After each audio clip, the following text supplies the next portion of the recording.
I was off doing something else and the Lord interrupted that. He told me to make this video. And so I can only conclude that there are people out there who are praying for this right now and that He's going to cut some chains for you here and now. And that brings me quite a bit of joy because I happen to know the power and importance of the things that I'm about to tell you.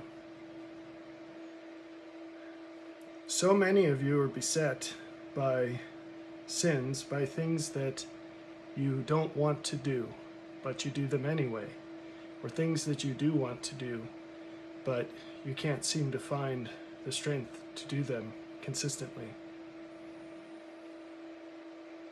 One of the reasons that you're failing in achieving repentance is that you don't fully understand the reasons you're doing what you're doing.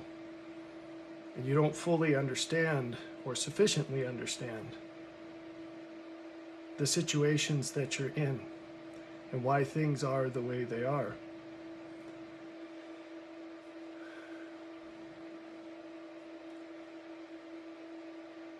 Every desire that we have,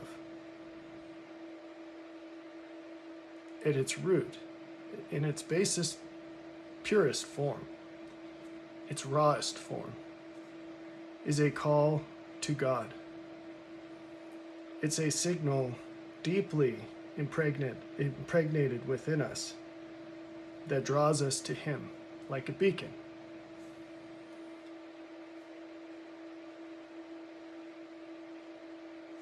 When we misinterpret that signal, we pervert the very thing that draws us nearer to God into what pushes us furthest away. The trouble with desire is that it's a feeling that's detached from any kind of understanding, any kind of specific fulfillment. And the only way we can process that is by attaching it to people, things, situations, actions, and so on. When you try to address sin, you're focusing on the desire as if the desire is the problem. But the desire isn't the problem. It's your understanding. It's what you attach it to. That's the problem. All of reality is designed by God to teach us more about Him. He's in and through all things. All things testify of Him. They demonstrate how He is and why He is that way. They give us evidence for why how He is and what He has is better than anything else. None of these things are meant to be vacuously adopted or believed or practiced. They're all given with sufficient reason. And those reasons are everywhere. The number one problem here, it's not actually what you might call temptation. It's dishonesty. It's dishonesty. Now, we could talk specifically about any so-called vice, any sin, and the pattern is going to be exactly the same. To dismantle this bomb, you have to look at what it really is. You're being promised something, you're believing in an idea whose causes and effects are distorted from reality. The costs of what's offered to you are diminished compared to how they really are. The benefits are amplified compared to how they really are. Furthermore, the alternatives to whatever you're offered are distorted in the same ways, or maybe even in whether or not they're mentioned. So in other words, maybe a choice has 5 alternatives, and maybe you only know about 4. And that 5th one would obviously be better if you only knew about it. All of this boils down to just a few really simple ideas, or obstacles maybe. And what are those obstacles? So first off, you don't know what the real set of options is. And second, you don't know the true cost and benefit of each of them. Sometimes there's a third, which is you do know these things and you have ample reasons to believe them, but you choose not to.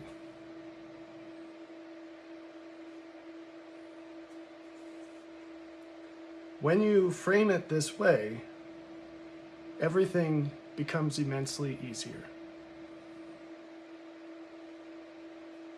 Now, in Hebrews 12:1, Paul says, "Wherefore, seeing we are compassed about with so great a cloud of witnesses, let us lay aside every weight and the sin which doth so easily beset us, and let us run with patience the race that is set before us." What is this cloud of witnesses?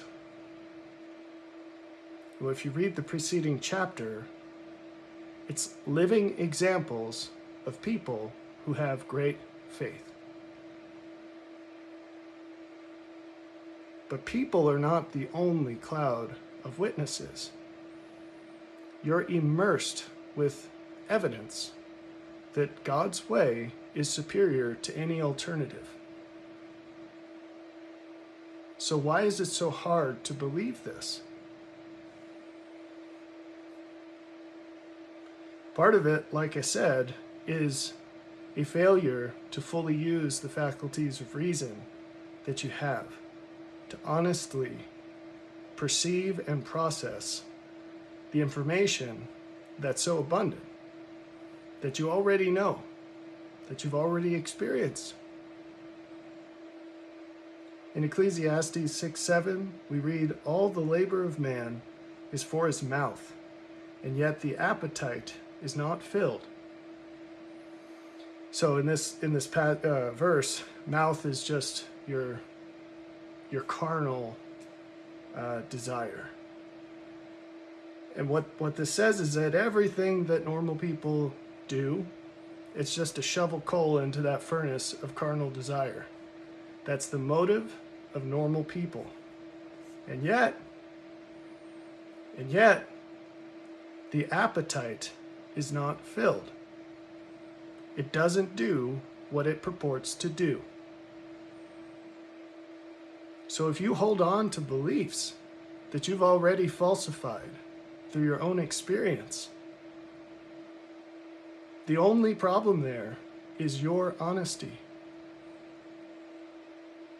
Now, why do people so fully cling to what they know doesn't do what it purports to do? Anytime you sin, what you're doing is you're indulging in a false belief. The belief is that that is going to give you a net benefit that exceeds what it actually does, that it's going to serve a purpose that it can't actually serve, or one that something else does a much better job of. So when it's so obvious, why do people keep doing it? Why do alcoholics pretend that alcohol is going to do what they think it's going to do? Because it doesn't. It doesn't work. Or any other drug, or porn. What are you doing when you get into that stuff? What are you after? Do you even know? Have you even thought about it? Have you sat down and said, why do I do this? What's the reason? And is this the best way to get what I'm after? We could go through this with every single thing. Because the answer is no, it's not. And you know it's not. But here's the big idea. I'm going to tell you. The reason you keep doing it is because you don't know of a better option. And you're afraid to sit in that emptiness. That's the reason. Which boils down to a lack of hope and trust. Hope that God actually loves you and He actually has the power to fulfill His promises to bless you. And trust that He knows what He's doing. Even if you can't see, He can. And so you're afraid to sit in the lack of an option. And so you indulge in what you know cannot give you what you seek. Because you've already tried it. It doesn't work. And you do it anyway. Because you're afraid to be empty. So many of God's blessings require you to be empty first. They can only be found by one who's prepared in that way. But you don't trust Him enough for Him to take you there. And this is a hallmark of how you can know that what you're trying is never going to work. Because it doesn't leave you filled. You're still hungry for more. What comes from God fills you. You're not hungry after that. You're satisfied. Everything less than that will fall short of that. In John 6, well, I'll give you the briefer one first. In Matthew 5, verse 6, He said, "Blessed are they which do hunger and thirst after righteousness, for they shall be filled." If you're not filled, there's something wrong. One possibility is that you're not actually looking for righteousness, which means how God is. You're looking for something less. The problem with something less is it doesn't endure. It doesn't give you what you're after. God alone is sufficient. Everything else is insufficient.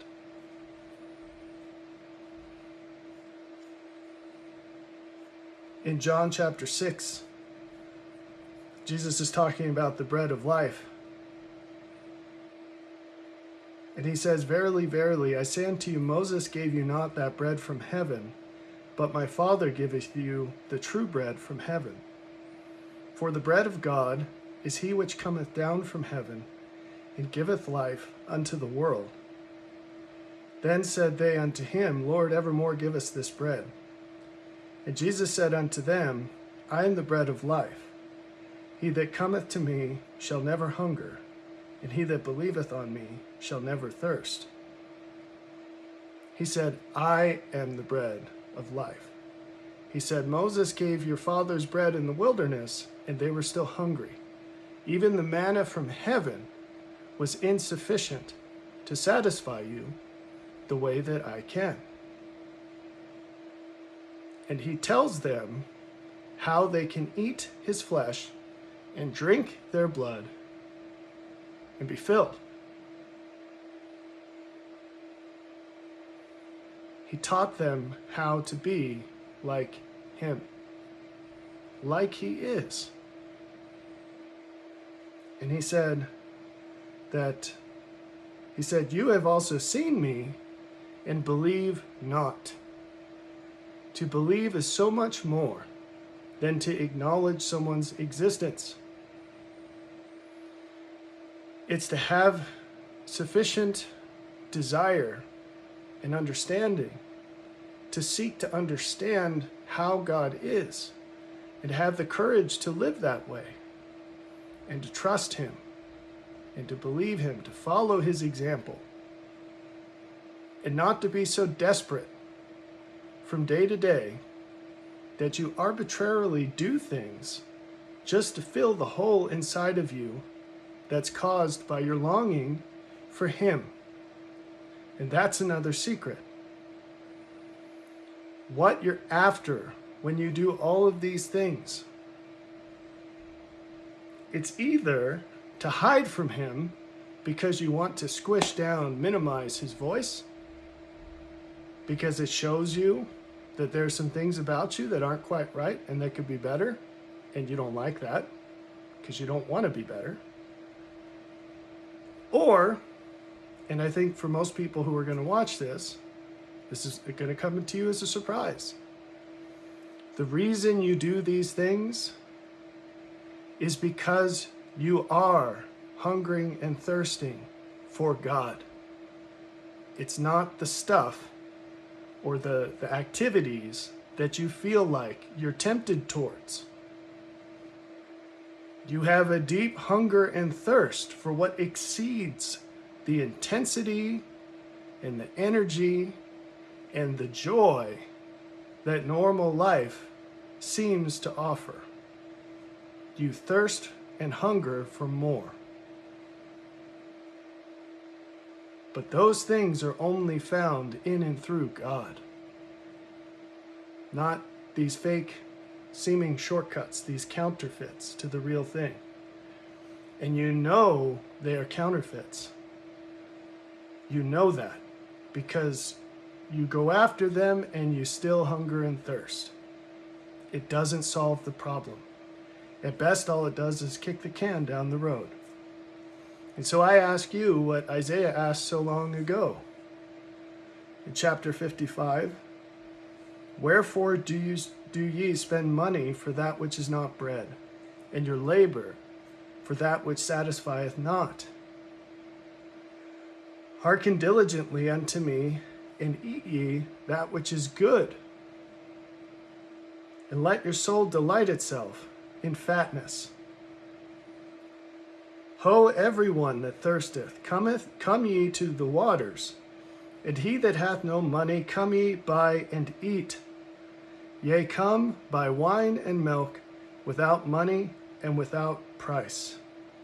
Incline your ear, and come unto me, hear, and your soul shall live. Go to the only one that has what you seek, God. And you say, yeah, but where is He right now? What do I do right now to have that filled right now?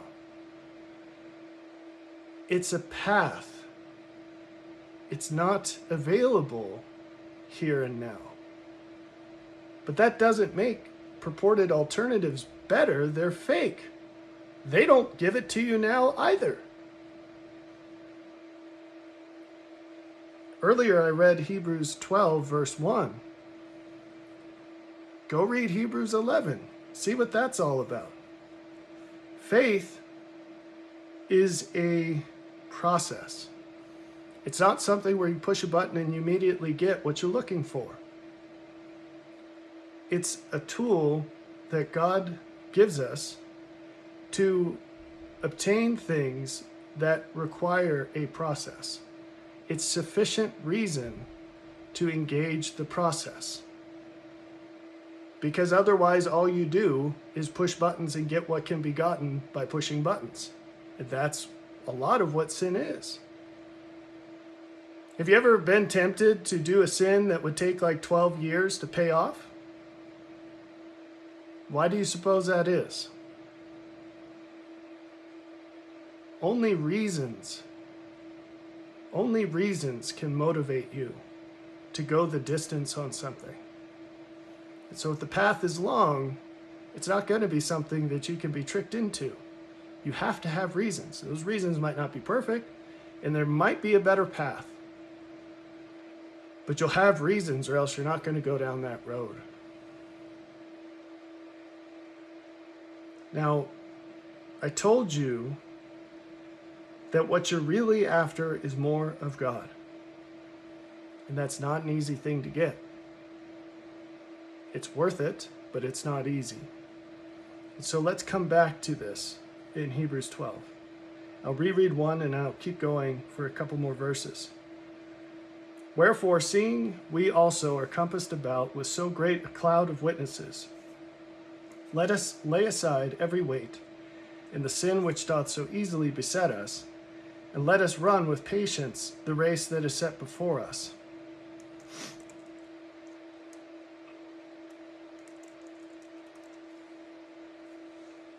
Looking unto Jesus, the author and finisher of our faith, who for the joy that was set before him endured the cross, despising the shame, and is set down at the right hand of the throne of God. I'll pause here. So what is the target? Well, it's a question of who, not what. It's Jesus. He's the author and the finisher of our faith. He's the beginning of our faith, and he is the end. He is what stimulates it in the first place, the source of our desire, and the only thing that will fulfill our desire.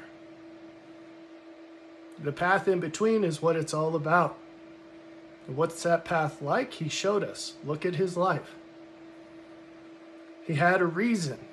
The joy he looked forward to, which we read in another place in Isaiah, it talks about how when he sees his seed, that he will feel satisfied in his toil, in his suffering.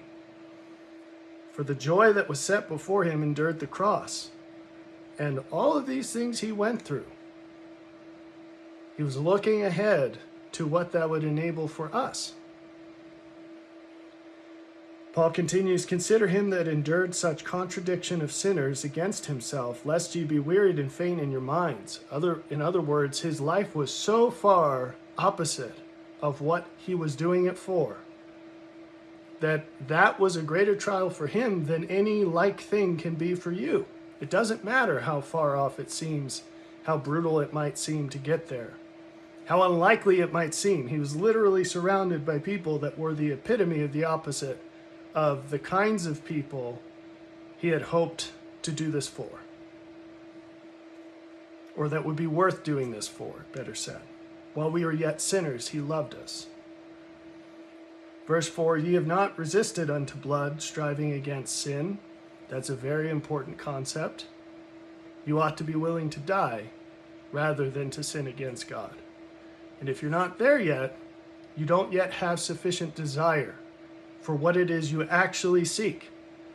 Because it's not going to be in some simple thing like you fire up some porn, or you take a swig of alcohol, or you smoke a joint, or whatever your thing is that you don't want to do that you do. Doesn't matter what it is. You're nasty to your spouse, whatever it is. What you seek is not in that cheap thing. That cheap thing can't give you good things. So what's going to motivate you to pay a higher price? You need to know what it's worth, just how hard it is to get. And ye have forgotten the exhortation which speaketh unto you as unto children.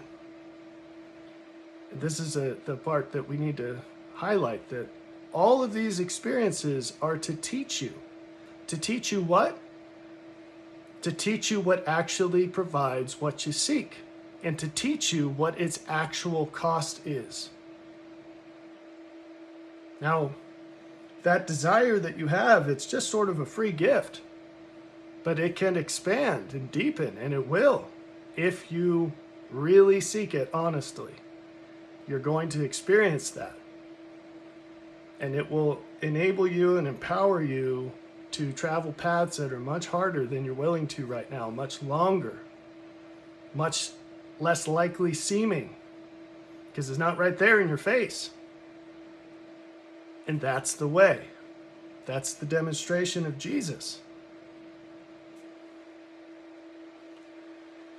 My son, despise not the chastening of the Lord, nor faint or quit when thou art rebuked of him.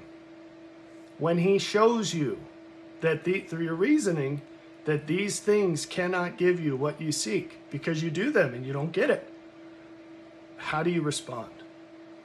Do you faint? Do you quit? Do you say, I'm just going to keep doing it? Or do you keep searching with renewed desire, with even greater effort, with even broader willingness to do things that you wouldn't have done otherwise? For whom the Lord loveth, he chasteneth, and scourgeth every son whom he receiveth. There's a path. There's a path. Now, do you have to endure all the way to the total fulfillment? Jesus is the author and finisher of your faith, and I'm telling you, he's the only thing that can fulfill what you seek. So does that mean that what I'm telling you says you will get nothing until the end? No. The entire path is punctuated with foretastes of that glory. You'll see that as you go into it, as you stop getting taken off the path by these stupid things that you know better about. How will you find those partial fulfillments? In every way. Jesus is in and through all things. But I'm going to give you a clue. It comes back to that cloud of witnesses. There is no shortcut. This is as close as it gets. When you know what the path is, you can more directly follow it. It's the cloud of witnesses. Hebrews 11 is well known to be all about faith, but it's not just about faith. It starts by saying faith is the substance of things hoped for and the evidence of things not seen, which could be said a lot better. What's line 2? For by it the elders obtained a good report, or they became good demonstrations of how Jesus is. The entire chapter is about people who through faith became much more like Jesus than they otherwise would have been. The cloud of witnesses is people more like Jesus than you. That's the concentrated cloud. He's in and through all things, but not evenly. If you met Noah as a man, you'd have a much greater example of what Jesus is like than in 7 billion other people. And all the creations and situations in life besides. You know, you can learn an awful lot about how God is through becoming a parent. You could learn even more about how God is if you met Jesus as a man. Or Moses, or Noah, or Elijah, or Abraham. What am I telling you? That call to sin is a call to God, not sin. Satan's interrupting the message to hijack it, and you're letting him, even though you're way too smart for that. That call is a line with segments that go from dot to dot, and the dots are people. And they're people more like God than you. If you want to correctly interpret the call, you need to understand that it's going to draw you to people who know something about God that you don't, who are more like him than you are. That is the only partial fulfillment of those desires until you get to the end. I hope that this is powerful for you. I hope it makes sense. I hope it's a launching point for your own studies and prayers on this. I was going to end here, but the Lord says, give them an example. Okay, here you go. What are you actually seeking with porn? There are going to be particulars that are different for everyone. What you're actually seeking is a more intense version of the feeling that you would get if you had closer association with God himself. That might really make your mind explode, because you think that what you're after with this is either some really specific material that you're looking at, or some base carnal thing, desire that you're trying to fulfill, some sort of biological, mechanical thing. It's not true at all. If that were what you were after, you'd do it in different ways. But what you're actually after is you're searching for a richer connection with God, a richer exchange with what's deeper, what's more meaningful in life. In an ideal sense, is there any midpoint between being in the presence of God and being here, now as you are in normal life? There is. It's called a righteous spouse. A righteous spouse will bring you closer to that than anything else can in this life, short of an actual experience with God himself.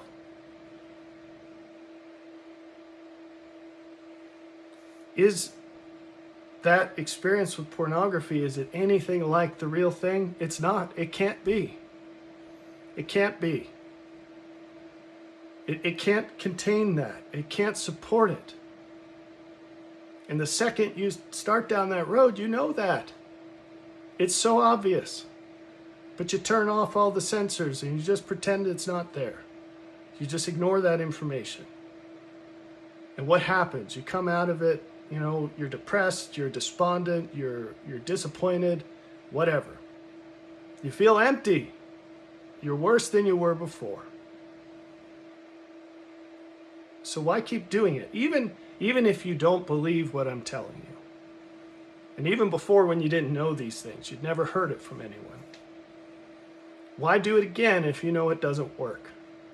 It's like I said, it's because you're scared. You don't believe God. You don't believe he's nearly as good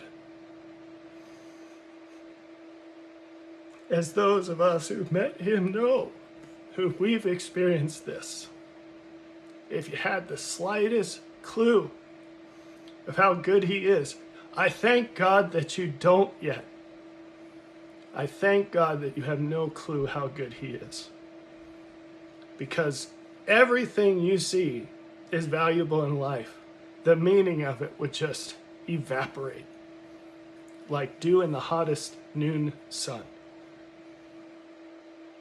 And you'd be miserable here without the tools you need to do what you need to do here, why you're here in the first place. And so in some ways it's a great gift. But you have to be honest about what's really going on, and you already know so much that you're not living up to. So just be honest. And even if you don't believe anything I'm saying, at least believe what you already know. And stop doing what you know can't do, can't provide the reasons you're doing it for. The objectives you seek in doing it. You know it can't provide that. So stop doing it. If all you can do is leave that empty, then that's what you should do. And you'll be that much more prepared when God gives you something to put in it.